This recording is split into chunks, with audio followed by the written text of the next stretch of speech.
శ్రీ గురుభ్యో నమః. వ్యాస విరచిత శ్రీమద్ భాగవతంలో దశమ స్కందంలో నేడు మనం 46వ అధ్యాయం ప్రారంభించుకుంటున్నా.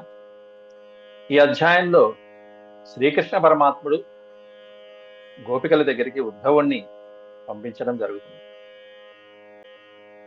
బృందావనంలో శ్రీకృష్ణ పరమాత్ముడు అక్కడ గోపికలతో చక్కగా విహరించి అందరినీ వదిలిపెట్టి శ్రీకృష్ణ పరమాత్ముడే కావాలి అనుకున్నటువంటి గోపికలకి అభయం ఇచ్చి ఆ తర్వాత దైవ కార్యం మీద ఈ విధంగా మొదటికి రావటం జరిగింది. అక్కడ గోపకాంతలందరూ కూడా విరహ వేదన అనుభవిస్తూ ఉన్నారు. అక్కడ వాళ్ళు అనుభవిస్తున్నటువంటి స్థితి, అలాగే నంద యశోదమ్మలు తల్లిదండ్రులు వాళ్ళు పడుతున్నటువంటి మనోవ్యధని గుర్తించినటువంటి కృష్ణ పరమాత్ముడు తనతో సమానమైనటువంటి, అంతేకాకుండా బుద్ధి సత్తముడు అయినటువంటి ఉద్ధవుణ్ణి పంపిస్తున్నారు ఆ వ్రజానికి, బృందావనానికి.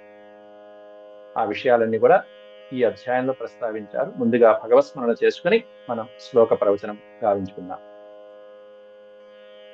ఓం శుక్లాంబరధరం విష్ణుం శశివర్ణం చతుర్భుజం ప్రసన్నవదనం ధ్యాయేత్ సర్వవిఘ్నోపశాంతయే వ్యాసం వసిష్ఠనప్తారం శక్తేః పౌత్రమకల్మషం పరాశరాత్మజం వందే సుఖతాతం తపోనిధిం వ్యాసాయ విష్ణురూపాయ వ్యాసరూపాయ విష్ణవే నమో వై బ్రహ్మనిధయే వాసిష్ఠాయ నమో నమః.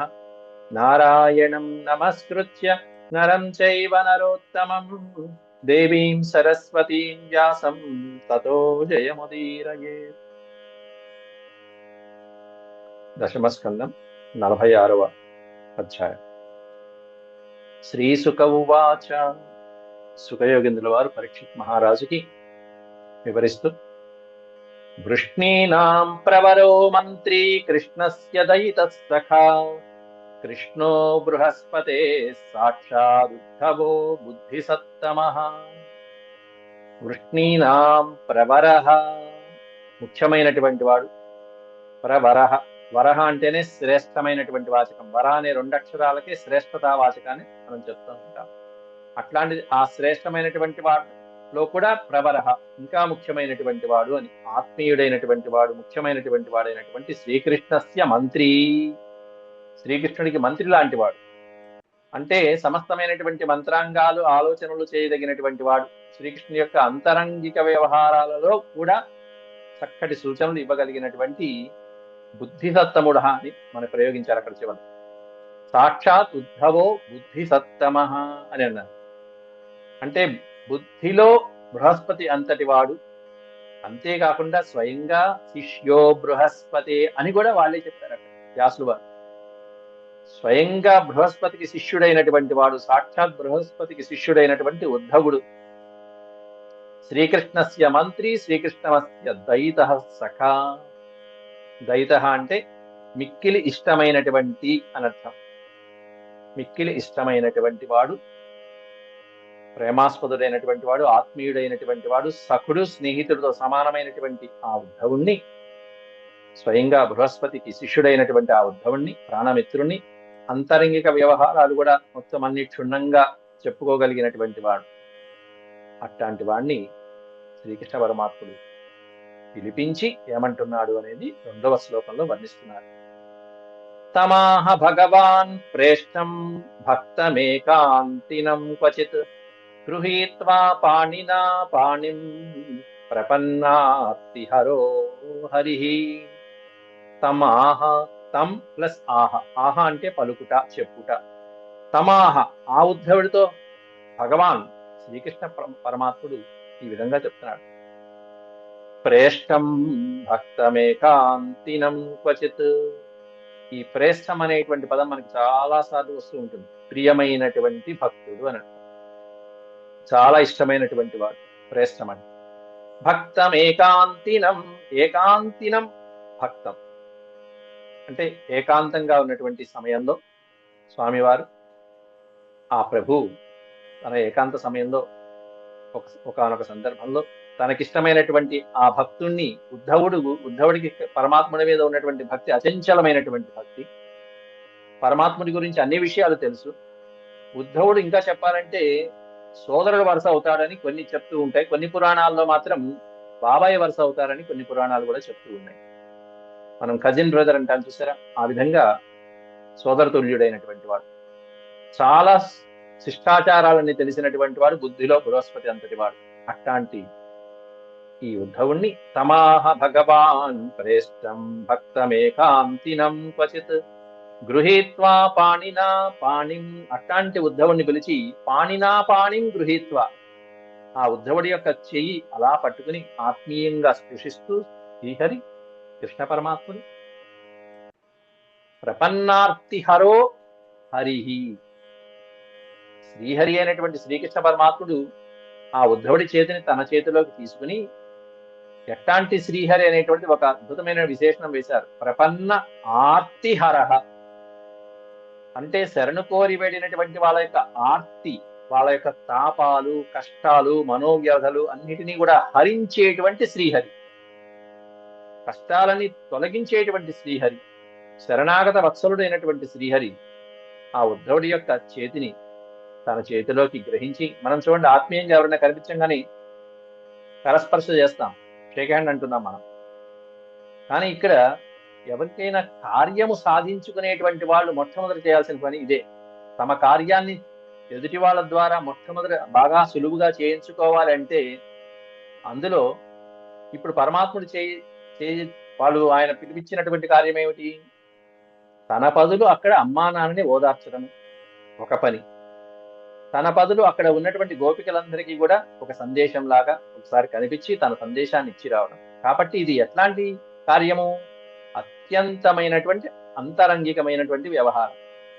అందువల్ల చేతిలో చెయ్యేసి మరి, అంటే నేను నువ్వు ఒకటే అని చెప్పడం అక్కడ.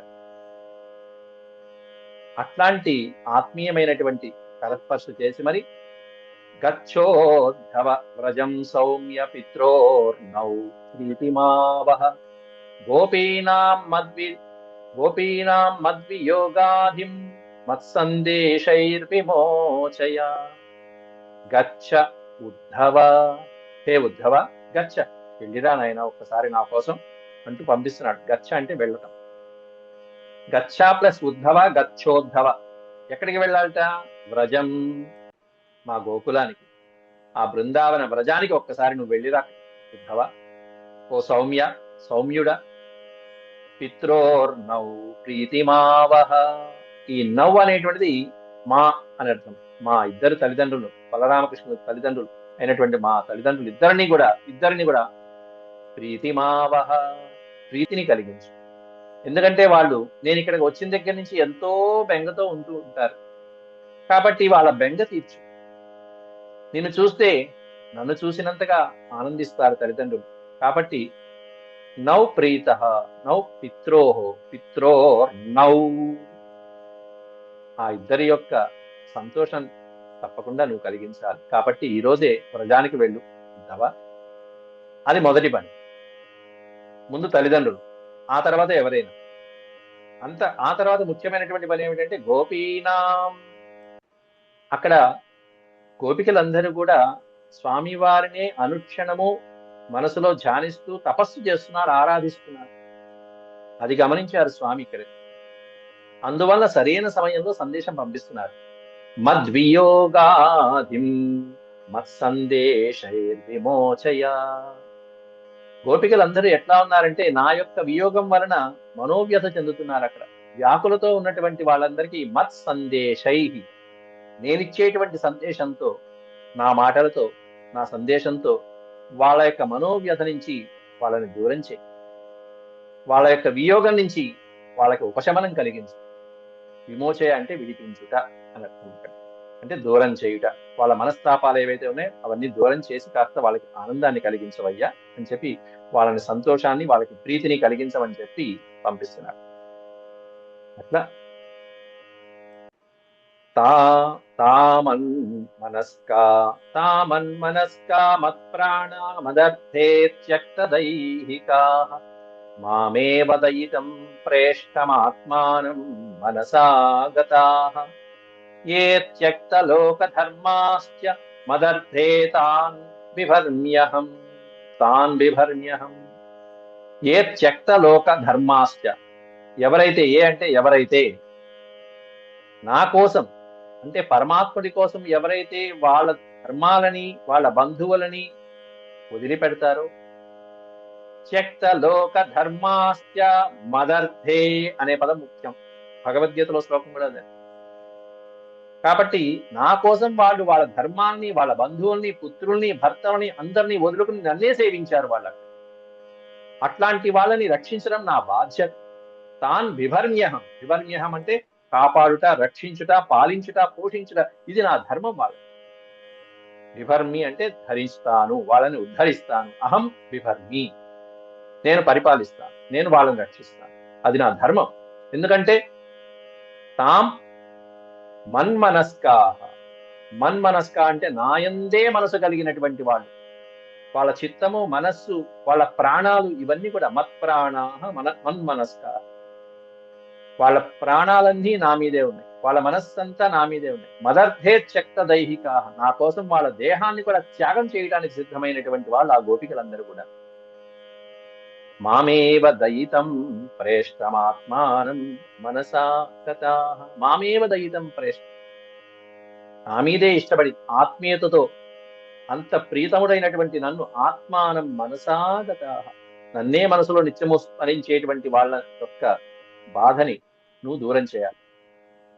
అది నా బాధ్యత కూడా. ఎందుకంటే నా కోసం ఈ విధంగా వాళ్ళ బంధువుల్ని, పరివారాల్ని, గృహాలని అన్నిటినీ వదులుకొని, వాళ్ళ ధర్మాలను కూడా వదులుకుని, చివరికి నా కోసం ఈ విధంగా వచ్చినటువంటి వారి కోసం, ఆరాధించినటువంటి వారి కోసం నేను తప్పకుండా వాళ్ళని రక్షించేటువంటి బాధ్యత స్వీకరించాలి. కాబట్టి వాళ్ళకి ఒక సందేశం ఇవ్వాలి. నాయన వెళ్ళిరా. మయితా ప్రేయసాం ప్రేష్టే దూరస్థే గోకుల స్త్రియః స్మరంత్యోంగ విముహ్యంతి విరహౌత్కంఠ్య విహ్వలాః మయితాః ప్రేయసాం ప్రేష్టే దూరస్థే గోకుల స్త్రియః అన్నారు అక్కడ. ఆ గోపికలకి మిక్కిలి ప్రియతముడైనటువంటి నేను దూరంగా ఉన్నాను. మొన్నటిదాకా వాళ్ళతో కలిసి ఉన్నాను. దాదాపు కొన్ని సంవత్సరాలు వాళ్ళతో పెంచుకున్నటువంటి ఆ పెనవేసుకున్నటువంటి బంధం ఏమైంది, ఇప్పుడు కాస్త దూరం అయిపోయింది. వాళ్ళు అప్పటి నుంచి నన్నే స్మరిస్తూ ఉన్నారు. స్మరంత్యో అంగా, హే అంగా, ఓ మిత్రుడా, ఓ ఉద్ధవ, స్మరంత్యో విముహ్యంతి. ఆ స్మరించి నా స్మరణతోనే వాళ్ళు చివరికి మోహవశులైపోతున్నారు. విముహ్యంతి అంటే మోహంలో మునిగిపోవడం, మోహంలో ఉండిపోవడం, మోహవశులైపోతున్నారు. నన్నే స్మరిస్తూ నా ధ్యాసలోనే మునిగిపోతూ ఎంతోసేపు నన్నే గుర్తు చేసుకుంటూ ఆ మధురికి అక్కడి నుంచి వచ్చేటప్పుడు అప్పటి నుంచి కూడా నా స్మరణలోనే ఉన్నారయ్యా ఉద్వ. కాబట్టి నా ఎడబాటు కారణంతో వాళ్ళకు ఉన్నటువంటి ఉత్కంఠం అనేటువంటిది ఎలా ఉందంటే విరహౌ ఉత్కంఠ విహ్వలాః. ఉత్కంఠత, విపరీతమైనటువంటి విరహంతో వచ్చినటువంటి ఆ ఉత్కంఠత ఏదైతే ఉందో, ఎడబాటు కారణంగా వచ్చినటువంటి ఆ ఉత్కంఠానికి వాళ్ళు విహ్వలులై నన్నే గుర్తు చేసుకుంటూ చాలా బాధపడిపోతున్నారు, వ్యామోహ పొందుతున్నారు, మోహవశులైపోతున్నారు, మిక్కిలి బాధపడుతున్నారు. ఎందుకనంటే ఎంతో ప్రేమిస్తున్నట్టు ప్రేయసాం ప్రేష్టే, ఎంతో ప్రేమిస్తున్నటువంటి ప్రియుణ్ణైనటువంటి నేను దూరం అయిపోయాను. ఇక్కడ ప్రేయసాం అనేటువంటిది కొన్ని ప్రతుల్లో ఉంటుంది, కొన్ని ప్రతులలో శ్రేయసాం అనేటువంటి పదం. శ్రేయసాం మంగళకరమైనటువంటి ప్రియుడు. ఎట్లాంటి ప్రియుడు ఈయన అంటే మంగళాన్ని చేసేటువంటి వాడు, శుభకార్యాలను చేసేటువంటి ప్రియుడు అని కూడా కొన్ని పుస్తకాలలో, కొన్ని ప్రతుల్లో కనిపిస్తుంది. మయితా శ్రేయసాం ప్రేష్ఠ అని కూడా ఉంటుంది. ఏదైనా రెండు బానే. ధారయంత్యతి కృచ్ఛ్రేణ ప్రాయః ప్రాణాన్ కథంచన ప్రత్యాగమన సందేశైర్వల్లభ్యో మే మదాత్మికాః. ధారయంతి అతి కృచ్ఛ్రేణ ప్రాయః ప్రాణాన్ కథంచన. వాళ్ళు అతి కష్టం మీద ప్రాణాలు నిలుపుకుంటున్నారు ఆ గోపికలు. నేను వచ్చిన దగ్గర నుంచి, ఎందుకని అంటే వచ్చేటప్పుడు ఒకే ఒక్క మాట చెప్పట్టి పెట్టాను వాళ్ళకి. ఏమనంటే ప్రత్యాగమన సందేశ. ప్రతి ఆగమన సందేశం, నేను తిరిగి వస్తాను అనేటువంటి ఒకే ఒక్క మాట వచ్చేటప్పుడు వాళ్ళతో పలికాను. ఆ ఒక్క మాటతోనే నేను మళ్ళీ తిరిగి బృందావనానికి వ్రజభూమికి తిరిగి వస్తాను అని పలికినటువంటి ఆ ఒక్క మాటే ఇంతకాలము వాళ్ళని ప్రాణాలతో నిలిపి ఉంచింది. ధారయంతి అతి కృచ్ఛ్రేణ, అతి కృచ్ఛ్రేణ అంటే అతి కష్టం మీద వాళ్ళు వాళ్ళ యొక్క ప్రాణాలని ఎలాగో అలా కథంచన, అతి కష్టం మీద ఎలాగో అలా ఎలాగో అలా అలా అలా అలా నెట్టుకొస్తున్నారు. కానీ ఎందుకంటే నేను చెప్పినటువంటి ఒకే ఒక్క సందేశం, ప్రతి ఆగమన సందేశై వల్లవ్యోమే మదాత్మిక. వల్లవ్య అని చూసారా, మే వల్లవ్య. వల్లవ్య అంటే ఇష్టులు అని అర్థం. మే వల్లవ్య నాకిష్టమైనటువంటి గోపికలు అని అర్థం అక్కడ స్వామివారు. మే వల్లవ్య నాకిష్టమైనటువంటి గోపికలు ఎవరైతే ఉన్నారో వాళ్ళందరూ కూడా నేను చెప్పినటువంటి సందేశం ఏదైతే ఉందో, మళ్ళీ నేను వ్రజానికి తప్పకుండా తిరిగి వస్తాను, మీరు ఇక్కడే ఉండండి అని చెప్పినటువంటి ఒక్క మాట మీద ప్రాణాలు ధరిస్తున్నారు. అట్లా ఎట్లా అంటే మదాత్మికా, మత్ ఆత్మికా అంటే వారి ఆత్మలు అన్నీ కూడా సర్వము నాకే సమర్పించి, అంటే వాళ్ళ దేహంలో వాళ్ళ ఆత్మలోనూ నన్నే నింపుకుని ఆరాధిస్తున్నారు, నన్నే తలుచుకుంటూ ఆరాధిస్తున్నారు. వాళ్ళ ఆత్మ అక్కడ, దేహము వాళ్ళ ఆత్మ అక్కడ కాదు, నా దగ్గరే ఉంది వాళ్ళ ఆత్మ. అట్లాంటి గోపికలు పరమ భక్తితో నన్నే ఆరాధిస్తున్నారు, విరహోత్కంఠంతో విఫలులైపోతున్నారు. కాబట్టి వెళ్ళిరా ఉద్ధవ అని చెప్తూ ఉంటే అప్పుడు వెంటనే ఒక సందేశాన్ని ఇచ్చి స్వామివారు పంపించారు. ఆ సందేశాన్ని గ్రహించాడు. వెంటనే ఈ మహానుభావుడు బయలుదేరుతున్నాడు. శ్రీ సుఖవువాచ, సుఖయోగింద్రుల వారు ఆ వివరణంతా పరీక్షిత్ మహారాజుకు ఉపదేశిస్తూ, ఇత్యుక్త ఉద్ధవో రాజన్ సందేశం భర్తురాదృతః ఆదాయ రథమారుహ్య ప్రయయౌ నందగోకులం. ఇది ఉక్తః. ఇక్కడ రాజన్ అనేటువంటి సంబోధన పరీక్షిత్ మహారాజుకి సుఖబ్రహ్మ వాడినటువంటి సంబోధన. హే రాజన్, ఓ మహారాజా, భర్తురాదృతః సందేశం ఇత్యుక్త ఉద్ధవః. ఏ విధంగా అయితే శ్రీకృష్ణ పరమాత్ముడు ఈ విధంగా పలికిన తర్వాత ఉద్ధవుడు స్వామి యొక్క సందేశం, భక్తుః ఆదృతః సందేశం అంటే తన భగవత్ స్వరూపుడైన వాడు, తనకి యజమాని అయినటువంటి శ్రీకృష్ణ ప్రభువు ఇచ్చినటువంటి, భర్తు అంటే అది భరించేవాడు అన్నట్టు, భర్త. ఆ పరమాత్ముడు ఇచ్చినటువంటి సందేశం ఏదైతే ఉందో ఆ సందేశాన్ని కైకొని ఆదాయ రథమారుహ్య, ఆ సందేశాన్ని పుచ్చుకున్నాడు. ఇక రథాన్ని అధిరోహించి ప్రయయౌ నందగోకులం, వెంటనే నందగోకులానికి బయలుదేరాడు. బృందావనానికి మధుర నుంచి ప్రయాణమయ్యాడు. ఎన్నో రకాలైనటువంటి సందేశాలు. సరే, విరహంతో, భార్యాభర్తల విరహంతో మేఘ సందేశం అనే ఒకటి వచ్చింది, కాళిదాస మహాకవి రచించింది. మేఘ సందేశము, హంస సందేశం. నైషధ మహాకావ్యంలో ఒక హంస నలదమయంతుల మధ్య సందేశం పంపిస్తుంది. ఇట్లాంటి సందేశాలు. సరే, ఇక్కడ శ్రీకృష్ణ పరమాత్ముడు ఇచ్చిన సందేశం తీసుకెళ్లి గోపికలకు అందించాలి. ఎవరయ్యా అంటే ఉద్ధవుడు, మహానుభావుడు. ఓ పక్కన భక్తుడు, అందులో పరమ అద్భుతమైనటువంటి బుద్ధి సత్తమ ఉద్ధవ అన్నారు. ఎంతో క్షుణ్ణమైనటువంటి నీతి. ఆ సందేశం చెప్పేటప్పుడు కూడా వాళ్ళ యొక్క స్థితిగతులను చూసి జాగ్రత్తగా చెప్పాలి, ఉన్నది ఉన్నట్టుగా చెప్పాలి. అట్లాంటి సందేశాలు ఇవ్వటంలో నేర్పరైనటువంటి వాడు, శ్రీకృష్ణుడికి సమయానుకూలంగా అద్భుతమైనటువంటి ఉపాయాలు ఇచ్చేటువంటి వాడు. ఈయన శ్రీకృష్ణ ప్రభు కొన్ని సందర్భాలలో బలరాముడితో చర్చిస్తాడు, కొన్ని సందర్భాల్లో స్నేహితులతో, మంత్రులతో సంప్రదిస్తూ ఉంటాడు. కానీ చివరికి ఉద్ధవుడు చెప్పిందే చేస్తాడు. నిర్ణయం తీసుకునేది మాత్రం ఉద్ధవుడు చెప్పిందే చేస్తాడు. అన్నగారు బలరాముడు చెప్తూ ఉంటాడు, కానీ బలరాముడు కొంచెం ఆవేశపరుడు. రామాయణంలో లక్ష్మణుడు ఆవేశపరుడు, బలరాముడు ఇక్కడ ఆవేశపరుడు. అవసరమైతే యుద్ధమే చేసేద్దామంటాడు అవసరం. కానీ ఉద్ధవుడు అట్టా అండు. బలరాముడి నిర్ణయం అయిపోయిన తర్వాత ఉద్ధవుడి నిర్ణయాలు తీసుకుంటూ ఉంటాడు. అన్నయ్య, ఏమిటి శిశుపాలుడి వైపు వెళ్దామా, లేకపోతే ఇట్లా రాజసూయ యాగానికి వెళ్దామా? నారదుడు మొదలైనటువంటి వాళ్ళు వచ్చి శిశుపాలుడిని సంహరించాలని గుర్తు చేసి వెళ్ళారు ఇప్పుడే. కాబట్టి శిశుపాలుడి మీద యుద్ధానికి వెళ్దామా, యాగానికి మీద వెళ్దామా? యాగం చేస్తున్నది ఎవరు? ధర్మరాజు రాజసూయ యాగం చేస్తున్నాడు. ఈ రెండిట్లో ఏది బాగుంటుంది అన్నయ్య అని కృష్ణుడు అడిగితే ధర్మరాజు యుద్ధానికే వెళ్దాం, శిశుపాలుడినే సంహరించేద్దాం, ఇది దైవ కార్యం, ఇటే వెళ్దాం పదా అంటాడు. ఏమయ్యా ఉద్ధవ, నువ్వు చెప్పు, నువ్వేమంటావంటే, వద్దండి, యుద్ధం వద్దు, రాజసూయ యాగానికి వెళ్దాం పదండి అంటాడు. మీరు ఈ రాజసూయ యాగం కావాలి, ఆత్మీయులైనటువంటి ధర్మరాజాదులు చేస్తున్నారు, అది ముఖ్యమైనటువంటి యాగానికి పదండి. అవసరం ఏదో యాగానికి శిశుపాలుడు కూడా వస్తాడు, అక్కడ ఏదన్నా తోక దాడిస్తే వాడిని అక్కడే వేసేద్దాం. ఇది ఉద్ధవుడి యొక్క అత్యద్భుతమైనటువంటి ప్రణాళిక. బలరాముడి కంటే కూడా అత్యుత్తమంగా ఉండేటువంటిది ఉద్ధవుడి యొక్క ప్రణాళిక. ఇట్లా ఎన్నో సందర్భాలలో శ్రీకృష్ణ పరమాత్ముడు ఉద్ధవుణ్ణి ఈ విధమైనటువంటి కార్యక్రమాలకి నియోగించుకుంటూ ఉంటాడు. అందుకే మొట్టమొదటి శ్లోకంలోనే చెప్పారు, వృష్ణీనాం ప్రవరో మంత్రి అని ప్రయోగించారు. వృష్ణివీరులలో అందరిలో కల్లా శ్రేష్టమైనటువంటి వాడు కృష్ణ పరమాత్ముడు మంత్రిలాగా భావించేటువంటి వాడు. కృష్ణ పరమాత్ముడే కాదు, వృష్ణి వంశంలో పెద్దవాళ్ళందరూ కూడా ఉద్ధవుడిని అలాగే చూశారు. అట్లాంటి ఆ ప్రవరుడైనటువంటి ఉద్ధవుడు రథమారుహ్య ప్రయయౌ నందగోకులం, నందగోకులానికి బయలుదేరాట. అక్కడికి వెళ్ళగానే ఇక నందగోకులానికి వెళ్ళిన తర్వాత అక్కడ చూసినటువంటి వాతావరణాన్ని చక్కగా వ్యాసులు వారు అద్భుతంగా వర్ణిస్తున్నారు. గ్రామీణమైనటువంటి వాతావరణము, అందులో ఆ గోవులు దూడలు అవి ఎలా ఉన్నాయనేది సహజ సిద్ధమైనటువంటి రీతిలో 8-9 శ్లోకాలు వర్ణిస్తున్నారు. ప్రాప్తో నందవ్రజం శ్రీమాన్ నిర్లోచతి విభావసౌ ఛన్నయానః ప్రవిశతాం పశూనాం పురరేణుభిః. ప్రాప్తో నందవ్రజం శ్రీమాన్, శ్రీమాన్ శ్రీమాన్ శోభాసంపన్నుడగు శ్రీమాన్ అంటే శ్రీమంతుడు అనేది గౌరవ సూచకం. మనం శ్రీమాన్ అనేది కూడా సంబోధిస్తూ ఉంటాం.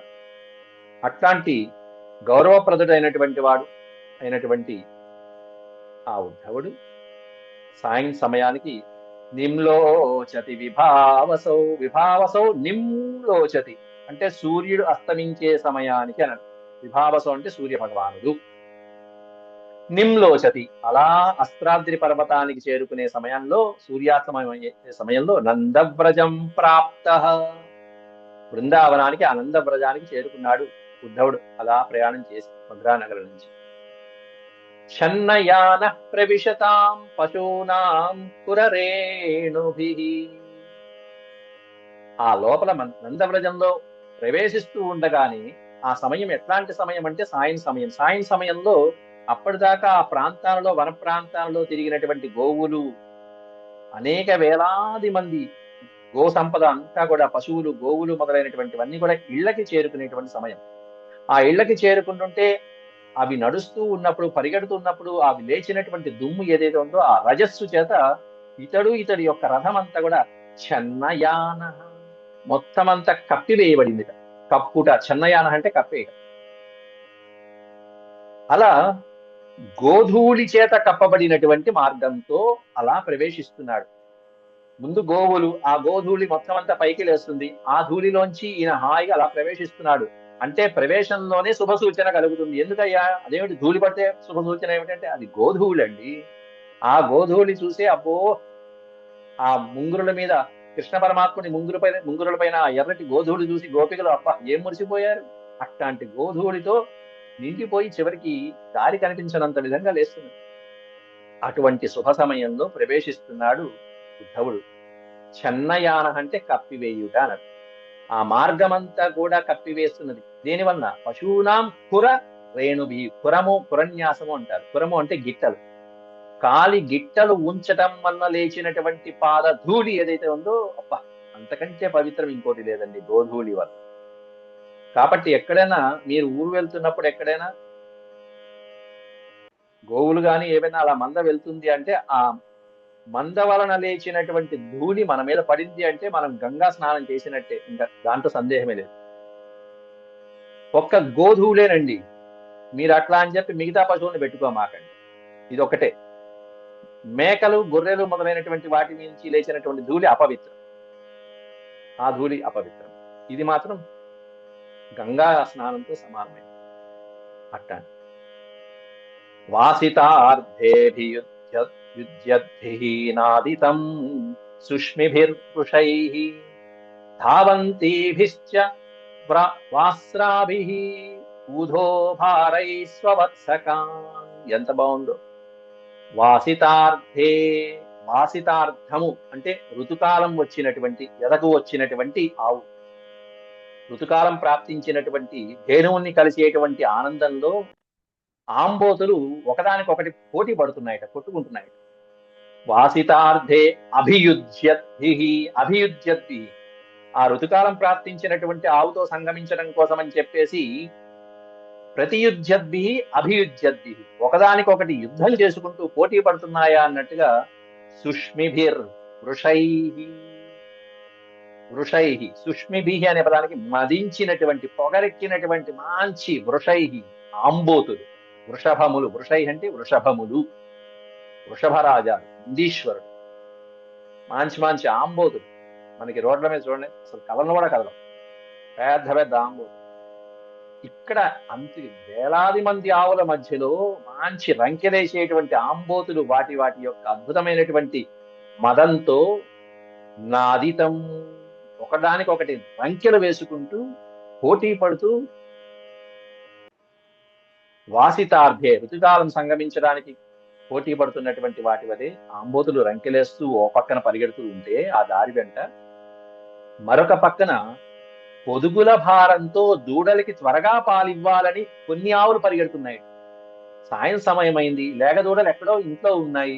ఆ దూడలు పొద్దునగా వచ్చాం, మధ్యాహ్నం అంతా అదిగో ఈ వనంలో తిరిగాము, తిరిగిన తర్వాత చక్కగా గ్రాసాన్ని వేసి ఇప్పుడు ఇంటికి వెళ్తున్నాం. ఇంటికి వెళ్ళంగానే ఆ దూడలకి పాలిచ్చుకునేటువంటి ఆతృతలో ఆ తల్లి ఏ విధంగా అయితే తొందరపాటుతో వెళ్తూ పరుగున వెళ్తూ ఉంటుందో, ఎట్లా ధావంతిభిశ్చ, ధావంతి అంటే పరిగెత్తడం, విపరీతంగా పరిగెత్తడం. ఎట్లా వాస్రాభి ఊధోభారై, వాస్రాభి అనే పదం కొత్త పదం. వాస్రాభి అంటే పాడి ఆవు, చక్కగా పాలన స్రవించేటువంటి పొదుగు భారాలు ఉన్నప్పటికీ కూడా ఆ కొత్తగా ఈనినటువంటి ఆవులు ఏవైతే ఉంటాయో పాడి ఆవులు, అటువంటి ఆవులు వాస్రాభి అంటారు. అలా కొత్తగా ఈనినటువంటి ఆవులు ఆ దూడకి పాలివ్వటం కోసం అని చెప్పేసి ఊధో భారై, భారము అంటే బరువు, ఊధో భారై అంటే పొదుగుల యొక్క భారం.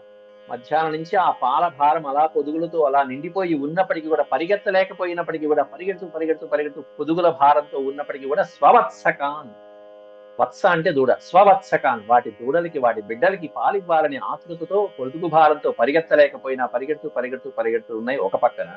మరొక పక్కన ఏమన్నా వృషభరాజములు, ఆ నందీశ్వరులు ఒకదానికొకటి పోటీ పడుతూ ఆ ధేనువుతో కలవాలనేటువంటి ఉత్సాహంతో రంకెలు వేస్తూ పోటీ పడుతున్నాయి ఓ పక్కన. ఇటువంటి సన్నివేశాలన్నీ కాంచుకుంటూ పల్లెల్లో ఉండేటువంటి సహజ సిద్ధమైనటువంటి అందాన్ని కాంచుకుంటూ ఉద్ధవుడు లోపలికి ప్రవేశిస్తున్నాడు. ఇది వర్ణన.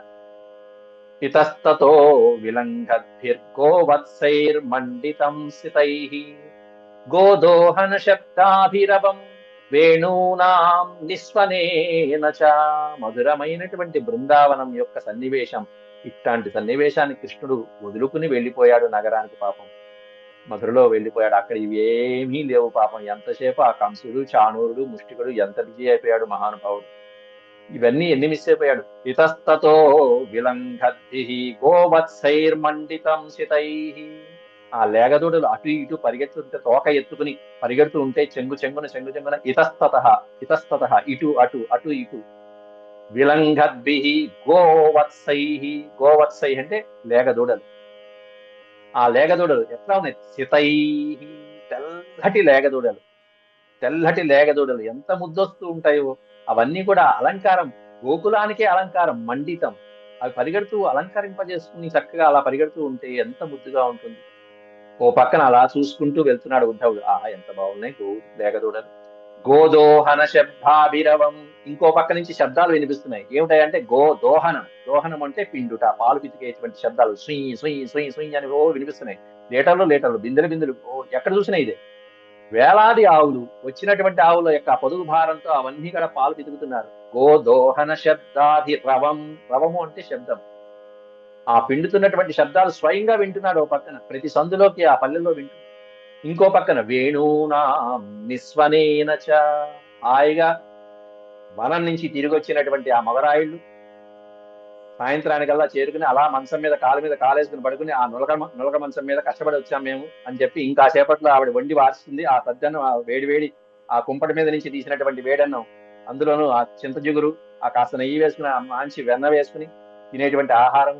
వాటి కోసం అని చెప్పి ఈ మధ్య గ్యాప్లో ఏం చేస్తున్నారంటే వేణూనాం నిస్వనేన చ, చక్కటి వేణునాదాలు పాడుకుంటూ గీతాల పాడుకుంటూ ఆ కృష్ణ పరమాత్ముడు లేని లోటు చల్లగా తీర్చుకుంటూ ఉన్నట్టుగా వాళ్ళు భావించుకుంటూ అప్పుడు శ్రీకృష్ణ పరమాత్ముడితో వాళ్ళు ఏ విధంగా ఆ వెనక పక్క వాయిద్యం అందించారో అవన్నీ ఆనందిస్తూ ఉన్నారు ఓ పక్కన వీళ్ళందరూ. ఓ పక్కన వీళ్ళ వేణునాదాలు, ఓ పక్కన గోదోహనము, ఓ పక్కన ఏమన్నా చక్కగా లేగదూడల యొక్క చెంగు చెంగున పరిగెత్తడము, వీటితో చాలా అందంగా రమ్యంగా ఉంది ఆ బృందావనం. అటువంటి బృందావనంలో ప్రవేశిస్తున్నాడు ఉద్ధవుడు శ్రీకృష్ణుడు ప్రవేశించినట్టుగా. ఆ తర్వాత శ్లోకాలన్నీ రేపటి భాగంలో మరి చెప్తున్నాం. అంతవరకు సెలవు. ఓం శాంతి శాంతి శాంతి. యదక్షరపద భ్రష్టం మాత్రాహీనం చ యద్భవేత్ తత్సర్వం క్షమ్యతాం దేవనారాయణ నమోస్తే. సర్వం శ్రీకృష్ణార్పణమస్తు. హరి